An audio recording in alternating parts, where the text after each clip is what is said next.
People party جو اپنے آپ کو ایک بہت بڑی جمہوری پارٹی کہتی ہے، اور پیپل پارٹی کا جو تحفہ تھا جو ذوالفقار علی بھٹو کا، جو کہ ایک بہت بڑا تحفہ تھا 1973 کا آئین، آج اس کے نواسے نے اس آئین کا جنازہ نکال دیا۔ آج اس کا نواسا کس منہ سے جمہوریت کی بات کرے گا؟ کس منہ سے وہ ملک میں ڈیموکریسی اور قانون اور آئین کی بات کرے گا؟ کس منہ سے وہ آئین اور ملک میں عوام کے حقوق کی بات کرے گا؟ اس کی اپنی، اس کا نانا ذوالفقار علی بھٹو نے 2/3 میجارٹی اس کے پاس تھی۔ میں اس کو یاد دلانا چاہتا ہوں کہ ذوالفقار علی بھٹو کے پاس 2/3 میجارٹی تھی، ایک چھوٹا سا اپوزیشن، اس کے باوجود اس نے تمام اپوزیشن کو ساتھ ملایا، کنسنسس ڈیولپ کی، اور ایک یونانیمس، اور خاص کر تمام جتنے بھی مختلف مکتب فکر کے لوگ تھے، ان کو مختلف سیاسی نقطہ نظر کے لوگ تھے، سب کو ملا کے اس قوم کو سب سے بڑا تحفہ دیا 1973 کا آئین۔ میں پوچھنا چاہتا ہوں بلاول بھٹو صاحب، آپ نے کیا کیا؟ آپ کی پارٹی نے تو ملک کے 1973 کے آئین کی روح کا قتل کیا ہے۔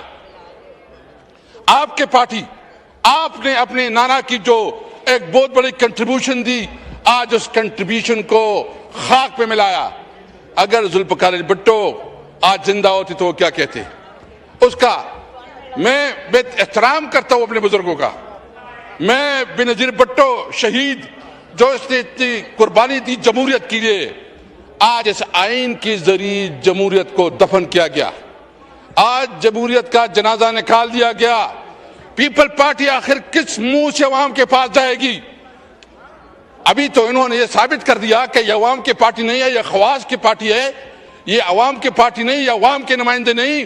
ان کے فیصلے دفتروں میں اور بنگلوں میں اور ایسی ایئر کنڈیشن کاروں میں ہوں گے۔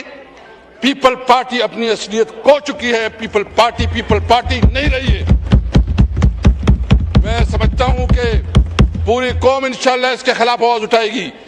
ان کو سندھ میں جو تھوڑا بہت ان کی لاج تھی اور تھوڑی چند سیٹیں جیتی تھی، انشاءاللہ میں سندھ عوام سے امید رکھتا ہوں کہ پیپل پارٹی کو آئندہ ووٹ جمہوریت کے نام پہ جمہوریت کے ساتھ دشمنی ہوگی۔ پیپل پارٹی نے اپنی جمہوریت کا جنازہ نکال دیا ہے، اور مجھے امید ہے کہ سندھ کی عوام انشاءاللہ پیپل پارٹی کو آئندہ بھرپور طریقے سے مسترد کرے۔ آسان الفاظ میں بیان کرنا چاہوں تو ہم کہیں گے کہ آئین میں یہ 27ویں ترمیم نہیں ہے، یہ آئین میں ترمیم نہیں ہے، دراصل یہ آئین کی تدفین ہو چکی ہے، یہ آئین کی تدفین ہے۔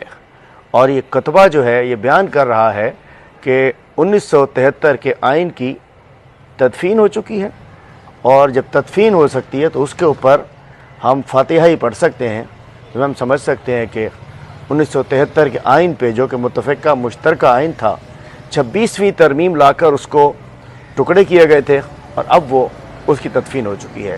تو 27ویں ترمیم نہیں بلکہ آئین کی تدفین ہے، اور یہ آئین کو دفن کر دیا گیا ہے۔ اب پوری قوم کو چاہیے کہ جا کے فاتحہ پڑھے اور اس پہ کیا کہہ سکتے ہیں، جس طریقے سے سپریم کورٹ کو دفن کیا گیا، جس طریقے سے اب جو جج بیچارہ اول تو ہمت ہی نہیں کرے گا، جو تھوڑی بہت ہمت کرنے کی کوشش کر دی جائے گی، اس کو اٹھا کے پشاور سے گلگت، اور اسلام آباد سے گلگت، کراچی سے بلوچستان، بلوچستان سے پشاور، پشاور سے کراچی، عجیب تماشا سا لگ جائے گا۔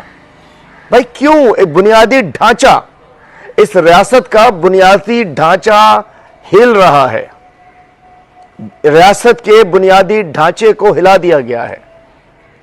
اور بھائی کس کو؟ قرآن شریف کے اندر بھی ہے کہ مطلب سزا جزا سب چیز ہماری ہوتی ہے، مطلب لائف ٹائم زندگی بھر کے لیے۔ بقیہ تو چھوڑیے، 18 سال جو ہم سے ظلم ہوا، جو زیادتی ہوئی، جو کرپشن ہوئی، جس نے پیچھے بیٹھ کے اس کرپشن کو لوٹ مار کروائی، اس صدر پاکستان کو بھی لائف ٹائم امیونٹی ہو گئی۔